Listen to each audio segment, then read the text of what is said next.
post-independence, Indian architecture has not been spoken about. This amazing thing about India is that it somehow combines modernity with its ancient past. First, we shape our buildings and then our buildings shape us. We are talking here about generations of Indians where we were told we were not good enough. You were the man behind the master plan of Ayodhya. There in that building, at the press of a button, you have 6,000 seats which just go under the floor. You know the Shard in Yes. Chile? The engineer for that was a woman from India, from Mumbai. Yeah. In every Indian family, the kind of transformation that we have seen, I don't think many people on this planet would have. The first top 10 cities of India, the kind of population within those cities is more than the population of half the countries on this planet. There is a real moral, ethical and sort of social question. What happens to architects? This is India, a story in the making. And I'm your host, Lavina Tandon. Hello and welcome to India, a story in the making. I'm in conversation with two people today who make visions a reality, who sometimes make dreams reality, and who check and balance on our dreams and realities as well. And that actually is immortalized. Yes, I am in conversation with architects.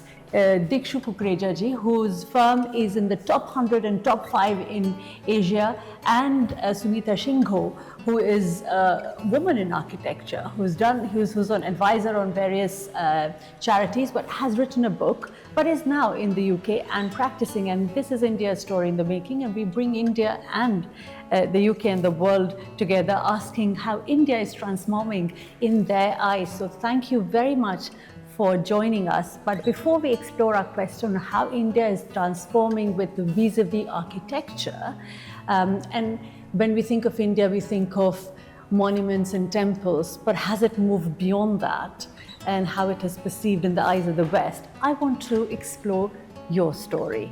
And what hitched me for you was that you designed my university, JNU. That's right. That's right. Yes, of course. So, but women first. Of course. Do you agree? I totally agree. Sumita ji, please Yes. tell me. When I look at a block, दो चीजें नहीं होती मुझसे. One is to look at a place and think of a building, of how it looked. It was an absolute disaster when I was making my house. And one is a cloth. How did you come into architecture? Tell me your story. So I grew up in Karol Bagh in New Delhi. Yes.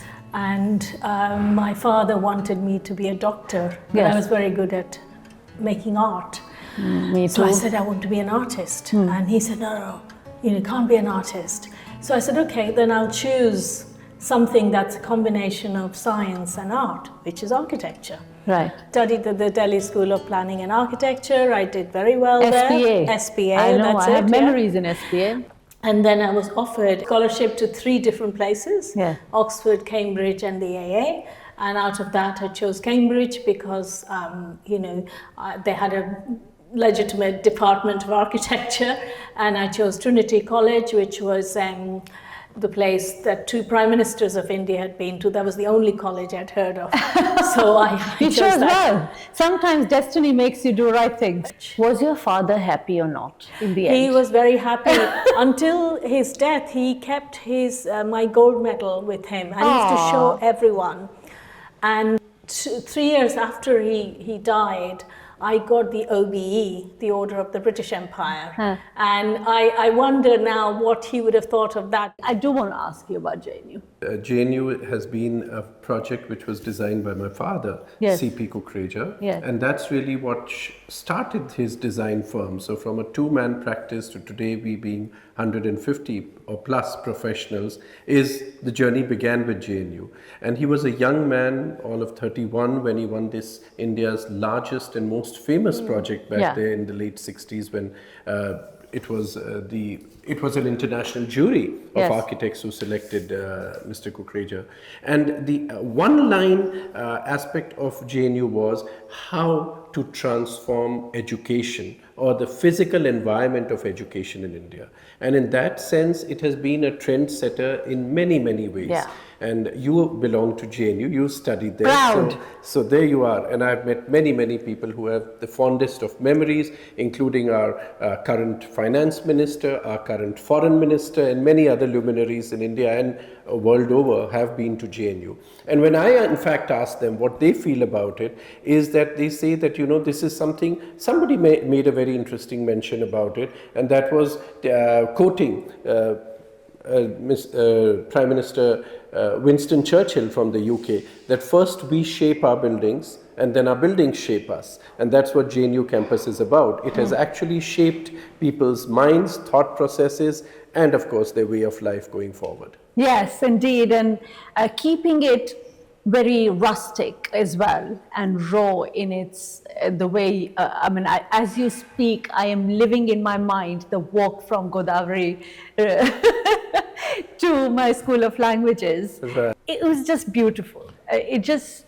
kept keeping that raw, and you chiseling that raw. Absolutely. And when you see that in the context of what academic institutions world over being designed at that time, including in India, it was about, the administration building. For example, in the physical layout of a university, the administration building would take the prime position in the university campus because it was meant to control or administer a university.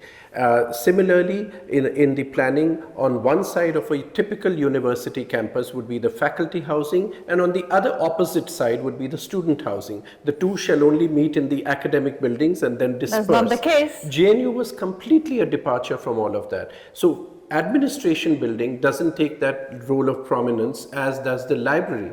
So just as you go in old towns and you see, the spire going up and that becoming the center of gravity of the town, same way the library here holds as a beacon of knowledge, literally, the entire campus together. Yes. And the students and faculty housing is all intertwined. So those 10,000 students that it is planned for is dispersed into 16 village clusters. So in a very organic fashion, you have 600 students and 100 faculty members all living close to each other. It does break boundaries, and it breaks the the ice, and you could be meeting on Ganga Dhaba, which I'm sure it just grew on its own.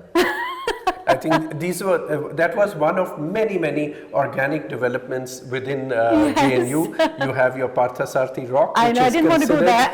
the public space, so to speak. Like you have the One Height Corner here in London. The same way, Parthasarathi Rock is this expression of new ideas, new thoughts, and that's what JNU was founded on. And in fact, when Mr. Kukreja won this competition, many senior architects from the profession were concerned whether he would be able to deliver, and therefore they had resistance to his being declared the winner.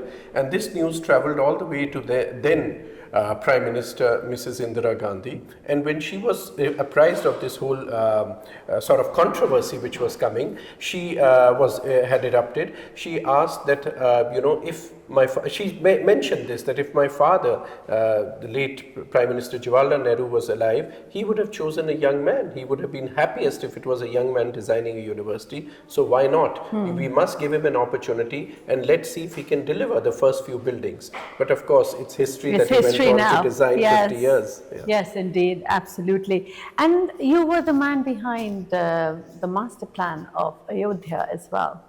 So what was the challenge there? Because that was the real game, isn't it? Keeping tradition along with technology, which is where we are leading with our next question. So tell me a bit more about the master plan. So I agree with you. For us at CP Kukreja Architects, I think the ethos, our whole value system is based about not forgetting tradition and our cultural values as we sort of modernize. I think the two are really intertwined. And even in the case of Ayodhya, when we were selected to design, for over 1 billion people. We all understand how important Ayodhya, how sensitively we feel about it and the kind of importance it plays in our lives. So this place now was going to be transformed because there was going to be a temple that was coming up and a mosque as well. And therefore for us as designers, as planners, my thought process was that we must be able to, in a situation like this, represent a secular India,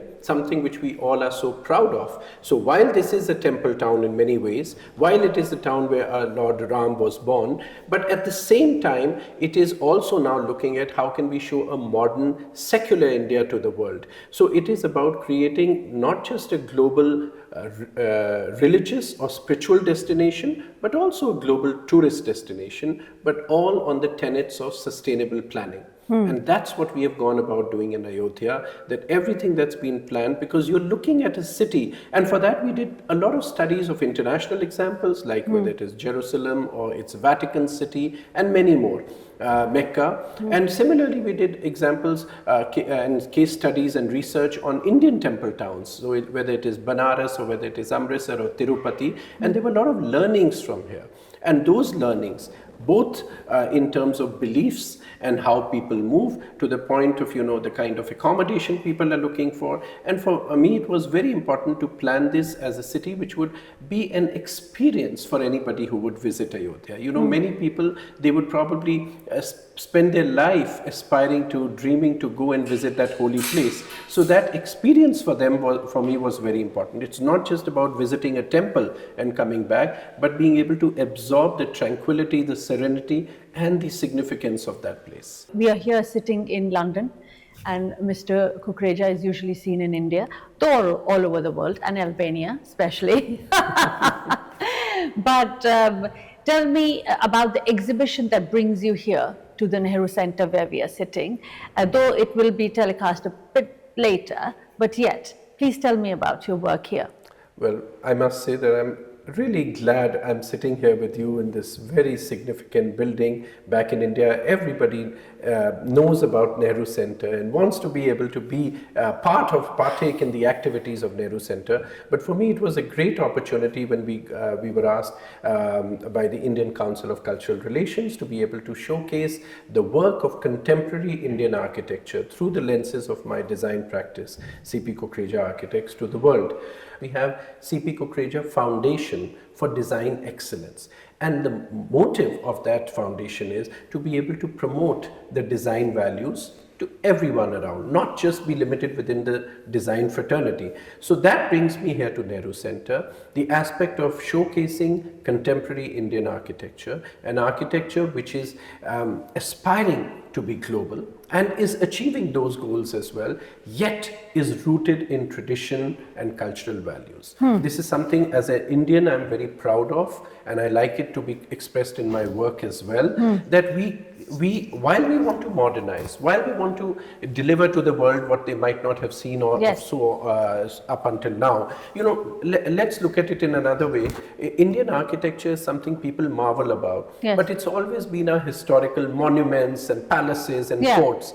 Post-independence, Indian architecture has not been spoken about very much. And that is my goal, that one is able to showcase to the world that the Indian architecture is not only today very innovative, lasting, but is also ingrained in sustainable design values. Now, this is where we come to our question, which is, it's all about perception in the world.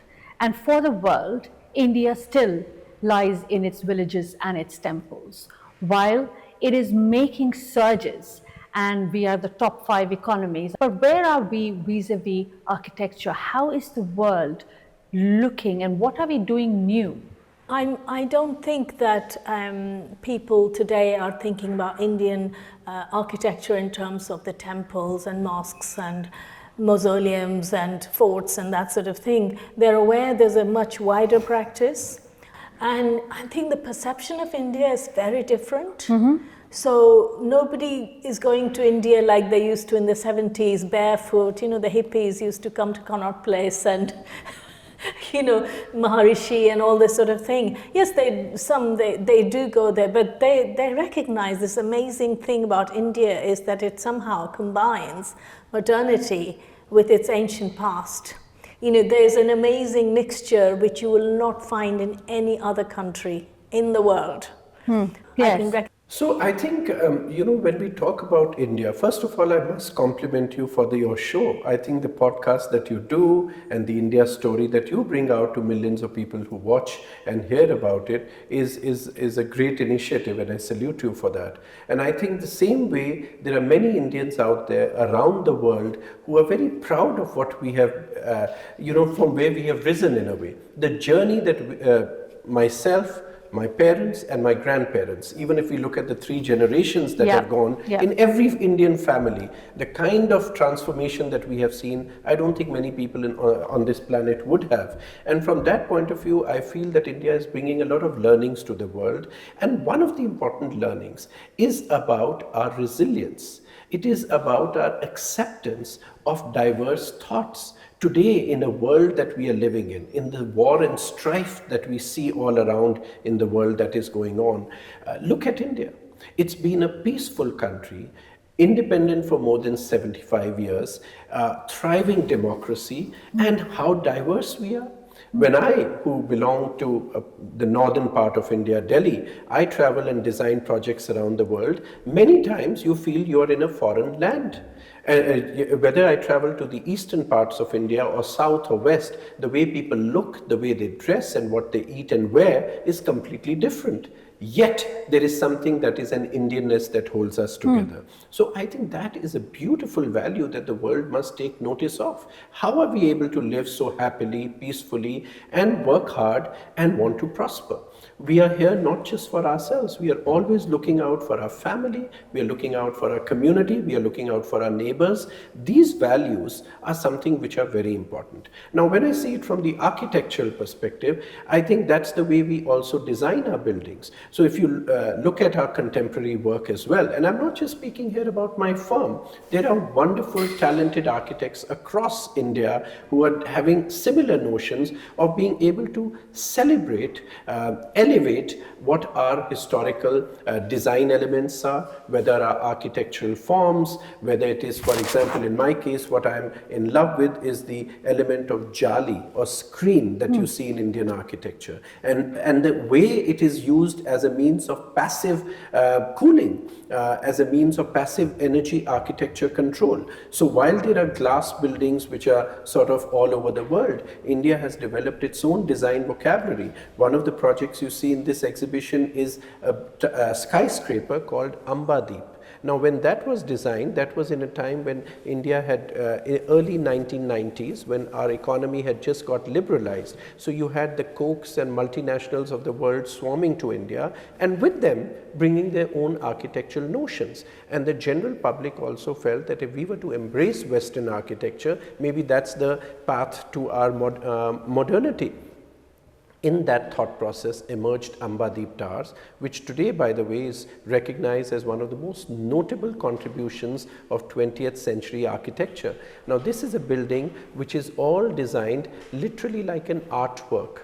It's not about the glass and steel that you saw everywhere else in the world. So it's a building which, if you see the images, do you realize its uniqueness? So I think there are many, many examples like this where Indian architecture has made its mark, is continuing to make its mark. One other project which is today being talked about, which is again from my own portfolio, is a project called Yashobhumi.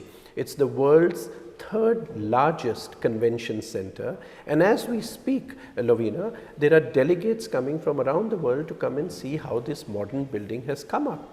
You know, there in that building, at the press of a button, you have 6,000 seats which just go under the floor, and voila, you have a flat hall which can be used in multi-purpose manners. So many, many such unique aspects are happening in India where we are marrying tradition with technology. Because I think when your thesis has been on you did it in Bengal, the building is built in a way where it sustains through all the environments. So it's cool when it's hot and it's hot when it's cold. Looking at our temples and some of our architecture that happened, one wonders, how could this Meenakshi temple be made? How the hell can one rock in a certain temple be carved in this way. Have we actually lost something? And have you not yet found that knowledge in yet? Well, if you look at the Neasden temple, Yes. that was all made by craftsmen from India. It's the biggest temple in the whole of Europe. Now, that level of carving you cannot find in Europe anymore. Yes. And that's amazing that that skill is still there. And all the other skills, the other technological skills of, understanding our structure, I'm sure it is there. You know, we have like Mahendra Raj, he was one of the greatest engineers of India, and he designed so many structures, and there are so many other Indian engineers who are working here in the UK. So, you know, they've come and worked here. So I think that that knowledge is not quite lost. You know, I'm not at all unhappy about India. You know, I just feel very proud of India, being proud of being an Indian living here, because I see this global exchange. Everybody wants to have a bit of Indian in them. Yes, absolutely. But Lavina, I'll give you a different take on this, slightly different from what Sumita said. That yes, in India I would confess, lost it somewhere, but we have regained it too, or we are in the process of regaining. What has happened is we need to look at it from the point of view of history. That, you know, when you are ruled for a couple of centuries, Yes. for more than 200 years, you are ruled by a colonial power, which makes you believe that what you know is not good enough. We are talking here about generations of Indians who have gone through that phenomena where we were told we were not good enough, we were not smart enough, whatever we did was literally wrong. So when you rise from that kind of a mentality and you gain independence, what the challenges that India was facing back in post 1947 was not about an architectural identity. We had bigger problems than that. We were fighting famine and floods, and absolutely the basic human necessities had to be first got for the citizens of the country. So I think the first couple of decades was literally struggling to stand on our feet. This new nation was trying to do that. Post that is when I think coming in the 70s, and that's why JNU is historically in post-independent India, a very important project, a turning point, yes, in Indian architecture, because it's considered one of the projects where actually architecture, Indian architecture, suddenly felt proud of what we were about. We delved deeper into understanding our own identity and creating a built environment out of that. So starting from JNU and other projects in that phase is, I think, where a new phenomena started happening. And from there on, if you see in through the 80s and then even 90s, etc., we have developed an architectural style is the last expression I would like to use, but an architectural vocabulary where we are, looking at our own traditions, looking at our own customs, and learning from that to develop a new modern Indian architectural language. And that is a phenomena, not just that in my work that we are following, but I would salute many other Indian architects who are doing the same. And I'm happy that, only now there are people like you and the print media and the digital media and all of that, where people are now looking into and recognizing this kind of work which is happening in Indian architecture. Going forward, I feel that Indian architecture is bright, a bright future, and a responsibility that we are going to take forth of not just transforming our own country, but being able to literally be an inspiration for the global south, as I was mentioning earlier, that this is how you can develop responsible architecture. Indeed. Give you a little nugget. The Shard, you've seen it. The engineer for that was a woman from India, from Mumbai. Despite the fact that we have all this grand knowledge, yet our cities seem to be not planned enough, while we also have a whole scripture on planning. This is Vastu Shastra. Where have we gone wrong? What are our challenges?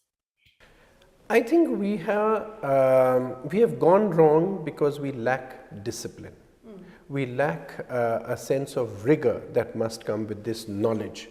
Yes, we have all the knowledge sitting there, but when it comes to execution, we sometimes turn around and ignore things. So when you see most of the cities that Indian cities today, the kind of challenges they are struggling with, well, we can always take I would call it an excuse that climate change is the cause of all these floods and rain spells and other aspects, poor air quality, etc., that Indian cities are facing. But I think we have been irresponsible towards it. We have not looked at things at a micro level. We have not looked at them at a macro level the way we should have. When I say micro level, I believe that a city can be smart not just by calling it smart or by investing billions of dollars into technology, but by first making your citizens smarter. For example, in a place like Delhi, which is now considered one of the most polluted cities in the world, we had a program where we decided the school children took on this mission. They were taught about saying no to plastics or saying no to crackers during our Christmas, our Diwali. That movement became so popular that it really made a big, huge change in the city's environmental quality. The same way, I think we need to smarten our citizens that why do we litter outside? Why do we choke our drains, which come monsoon, become the cause of urban flooding and many such problems that are there. So at a micro level, I would say community awareness and responsibility is important. At a macro level, I would say a serious issue the Indian cities are facing is urban migration. Unless we are able to control and provide the right livelihood to people back in their villages or towns, they will continue to migrate to cities. And when you have that kind of number of people living in our cities, the first top 10 cities of India, the kind of population within those cities is more than the population of half the countries on this planet. So these are the kind of numbers you're grappling with. Indeed. So what is it that we need to do, and is it happening now? Are we on the pathway or not? Well, When you go, actually for you, the question would be, when you go back now, what difference do you see? Actually, I totally agree with you about smartening up the citizens, because actually that's got worse, I would say. Plastic pollution, everything has got worse, even though plastic bags are banned in India since, I think, 2015 or something like that. Yes. You just find plastic everywhere in the village. I know that our Prime Minister Modi ji goes and picks trash from the beach, and I've seen things like that, and he's always like talking about cleaning the cities. But until that actually goes into each person's head that this is my responsibility because it's going to ruin my health, my children's health, my grandchildren's health, this is not going to change. Yes. Indeed. So when you go back, what is the difference you see? When I go back, obviously I'm admiring all the new architecture there, which was not there during my time. The perception of India was very different when I came to the UK, So it's now like, wow, India, wow, that sort of thing. I'm going there, everything is amazing. Even the airport wasn't like that. In the old days, you remember the airport? Of course I do. This is horrible airport. So everything, we just go there and we're like, wow, this is amazing. So I have nothing bad to say. I think it's all very good. Fabulous. Except for the plastic pollution. Plastic because pollution. I worked in 9 countries and I would do similar things. I educate children and adults on the plastic pollution. We use plastic waste to create things, and I've done it in several countries like that. I would love to do a project like that in India.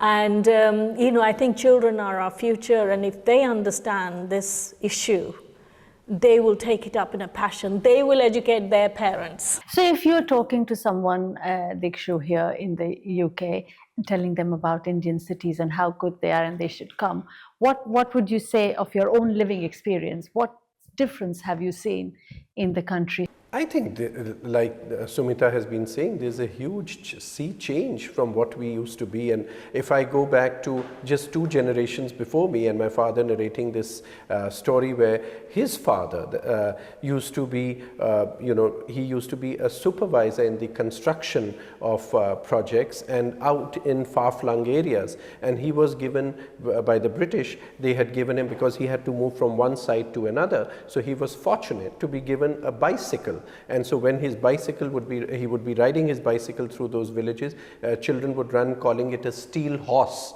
They had not seen a bicycle. Today you see India, and you can speak for yourself about, yourself decipher how India has progressed. I mean, we are sending people out there to the moon and now Mars and what have you. So the technological leap that has happened in the country and continues to happen day in, day out is mind-boggling. So from my own perspective, I see that our cities, while we are talking about these urban challenges that not just Indian cities but many around the world, I mean, as you said, I travel around and I have seen, I did this very interesting television show. So I crept into your territory, Lavina, Very by good. I becoming think a you'll be very journalist good. for a while. But I did this television series which was called Tale of Two Cities. And I traveled around the world and I engaged in conversations with presidents and prime ministers and some global mayors. And I discussed or compared one international city with one Indian city. And all these aspects, when one went through around the world having these kind of conversations, you realize that Indian cities are on the move. There is a lot going there, and the kind of change that you see in a city in India, or any city for example, how do you measure its progress? In an Indian city, I would say, if you come today, like you live in London, if you visit it after every 3 years or something, you will see, you will find places in the city which you cannot recognize. So that's the kind of rapid transformation that is happening. Is it all happening for the good? That's something we need to watch out. Sustainable and climate change, keeping in check. Because I think when we talk of Vastu Shastra, it was all about, however much I know, conserving the environment, sustainable development, the buzzwords of today. Do you think we are in line with that now?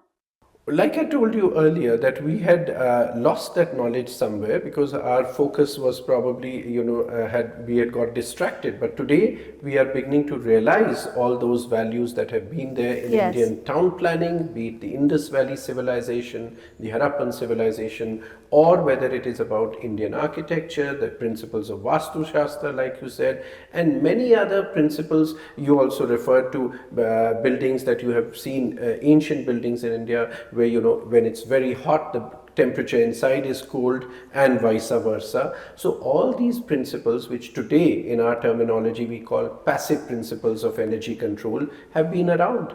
So we need to really study them once again with that same kind of seriousness and see that how well they had been adapted without where technology stands today. We were still so technologically advanced. So I think these learnings today you find in contemporary Indian architecture is being revisited seriously. How is AI impacting the world of architecture, and how do we make the best use of it?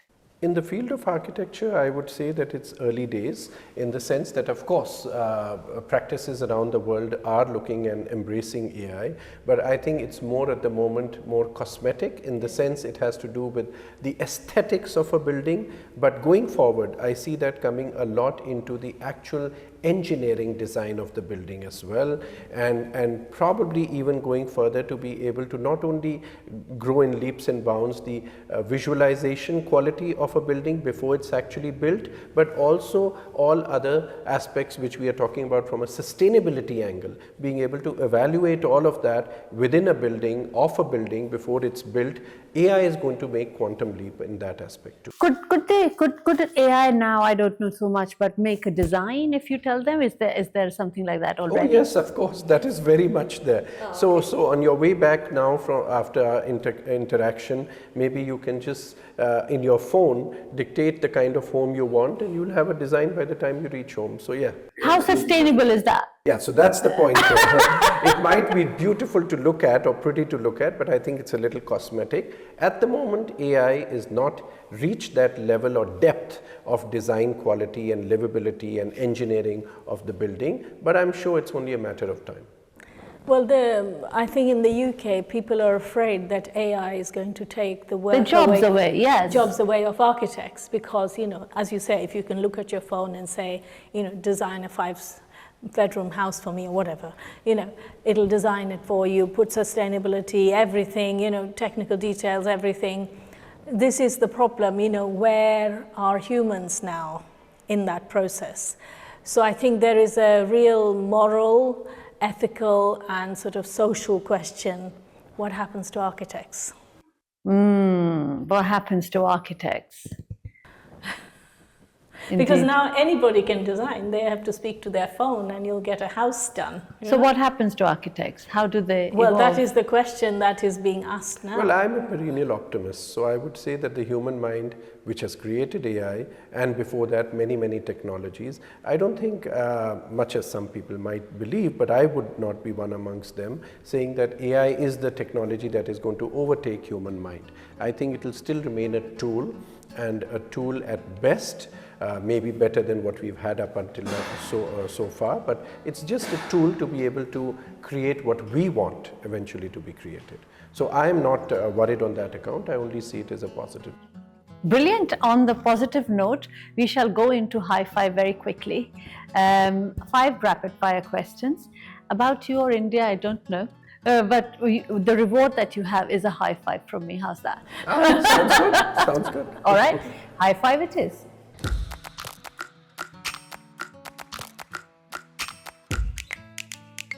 So, India for you in one word. Amazing. Awesome.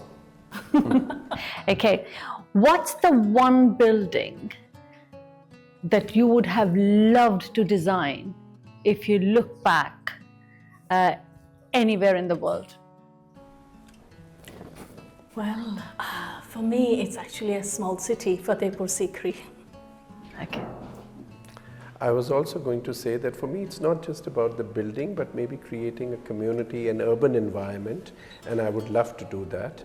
And for me that would be any place in India where I can bring the best qualities from around the world and create that completely on a virgin piece of land. So I would say it would be a completely new urban town for the future, utopia. He's already fetched work for himself. What is the one thing that the world doesn't know about the Indian architecture or architects? Well, I'd say that recently the Commonwealth Association of Architects did a survey of number of architecture schools, and guess what? Which country was the top? India. 406 institutions teaching architecture. I don't think many people know this. And I would say the values of contemporary Indian architecture, which we've been discussing, that there's a lot going on there which people are not aware of. People are still having notions of traditional Indian architecture, but how it's moving in today's world in India is not known. What keeps you inspired when you are absolutely down in a project and it's not going well? What is the one force that keeps you at it? For me, it is looking back at how my previous work has been able to make a difference. So whenever I'm down and out and I feel despondent with whatever that current situation might be, when I look at my past work and the difference it has made and the positive silver linings from that, it sort of elevates me. Absolutely. When I'm teaching and I'm talking to the students, their vision, their ideas, their aspirations really is like what keeps me going. What do you need to be an architect? That one definite thing. Courage. A lot of hard work. A lot of argument. Lot of hard work. Okay. Okay, there we are. Shall we? There we go. There we are. We got that. Thank you so very much. That was very, very interesting indeed. For a novice like me, an absolute student. Can I show my cover of my book? It is an Sri Lankan architect, Minette De Silva, wearing a sari and going up in her Bata shoes How incredible. on top of a scaffolding. It was her first project in 1948. And I decided there is no Asian woman ever in any architecture book around the world. So when this image, I was so pleased with this, and this was very nominated good. for an That's award very as well. interesting Yeah. indeed. Yeah. Okay, that's tradition with technology. There. There you go. There you go. All right, thank you so very much. It's been absolute a learning curve for me to understand so much of how cities can be built and be made immortal. How did you like this episode? Please write into me. And thank you, take care, and God bless for watching India, a story in the making. Listen to my podcast audio on Apple, Spotify, BingePods, or wherever you get your podcast from. And watch the video of the podcast on my YouTube channel, Lavina Tandon. New episodes are out every Sunday.